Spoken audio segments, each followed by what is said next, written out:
بسم الله الرحمن الرحيم. السلام عليكم ورحمة الله وبركاته.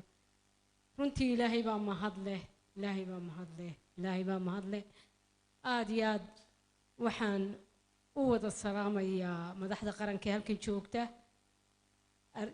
dhalinyarada runtii kaliya laabaan u salaamayo, bahda miidiyada ee iyaguna habeen iyo maalin inala jooga. waxaan salaan gaara siinayaa ururka Sodra ee dhalinyarada ah ee isxilqaamay ee aan isleeyahay kudayashay leeyihiin in lagu daydo ayay runtii ay mutaysteen. waxaan laba kelmadood baan anigu oranayaa way waqtiga ciriiriya. horta waxa weeyaan aad baa la dardaarmay, dhalinyaradii looga hadlay, waxqabadkoodii looga hadlay. waxaan ku darayaa markan imika si weyn waxa looga hadlay volunteernimada ama waxa looga hadlay mutadawacnimada.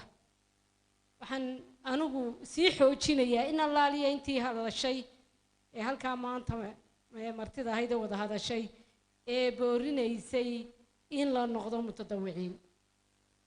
waxa weeyaan dalku wuu idin baahan yahay, madaxdii beritaa wada tihiin rag iyo dumarba, inaad dhexda u xidhataan oo wax fara badan waxa bedeli kara dhalinyarada aad bedeshaan. anigu waxaan ku soo gabagabaynayaa horta maxaa qof lagu noqdaa? qof maxaa lagu noqdaa? maxaa qoys lagu noqdaa? qoys maxaa lagu noqdaa? qaran maxaa lagu noqdaa? qaran maxaa lagu noqdaa?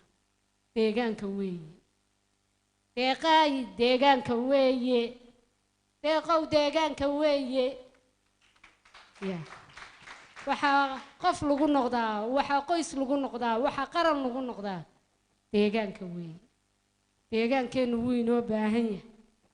waxaan ururka ku boogaaninaya, waxaan leeyahay bal tartanna inoo qabto oo dhalinyarada tartanada deegaanka inta u qabataan, bal dhirta iyo dooga iyo caleenta iyo waxa inoo baxay bal ku tartansiiya inay garanayaan, bal inay miyigii wax ka garanayaan ku tartansiiya, bal ku tartansiiya badaheena waaweyn kalluumada laga helo, badeena weyn kalluunka laga helo iyo waxa ku jira, bal ku tartansiiya khayraadkeena, arigeena, geeleena, bal ku tartansiiya heesahooda, ku tartansiiya.